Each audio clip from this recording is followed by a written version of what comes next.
ശിവശക്ത്യാ യുക്തോ യദി ഭവതി ശക്തപ്രഭവിതും ന ചേദേവോ ദേവനഃ ഖലു കുശലസ്പന്ദിതു അഭി അധസ്ത്വാരാധ്യാം ഹരികരവിരഞ്ജിതാഭിരവി പ്രണന്തും സ്തോതും വാ കഥമകൃത പുണ്യപ്രഭവതി ധനിയാം പാം സുതവ ചരണഭംഗേരുഗഭവം വിരിഞ്ച് സഞ്ജുൻവൻ വിരജയതി ലോകാനവികലം ഭഗത്തേനം ശൗരി കഥമഭി സഹസ്രേണ ശിരസാം ഹർചക്ഷുദൈന്യം ഭസിതോളിന വിധിം അവിദ്യാനാമന്ദസ്തിമരദീപനഗരി ജഡാനാം ചൈതന്യസ്തവകമകരന്ദശ്രുതിച്ചരിദരിദ്രാണാം ചിന്താമണി ഗുണനിധ വരാഹസ്യ ഭവതി.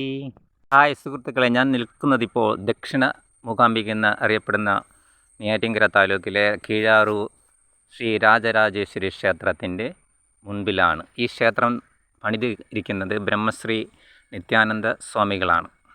ഇതിലെ പ്രധാന ഗോപുരമാണ് ഈ കാണുന്നത്. ഒരു ദ്രാവിഡ ശൈലിയിലാണ് ഈ ക്ഷേത്രം നിർമ്മിച്ചിരിക്കുന്നത്.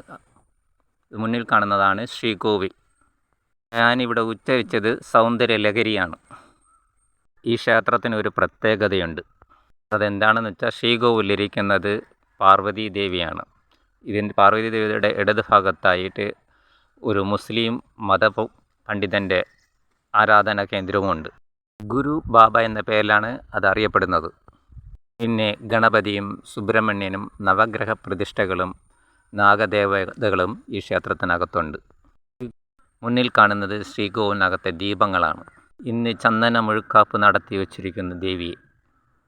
ഇവിടെ ഇങ്ങനെ നിൽക്കുമ്പോൾ ദേവി മഹാത്മ്യത്തിൽ 5-ാം അധ്യായത്തിലെ 21, 22, 23, 24 സൂക്തങ്ങളാണ് ഓർമ്മ വരുന്നത്. അതിൽ 21-ാമത്തെ സൂക്തം എന്ന് പറയുന്നത് യാ ദേവി സർവഭൂതേഷു ശക്തിരൂപേണ സംസ്ഥിത നമസ്തസ്യ നമോ നമഃ.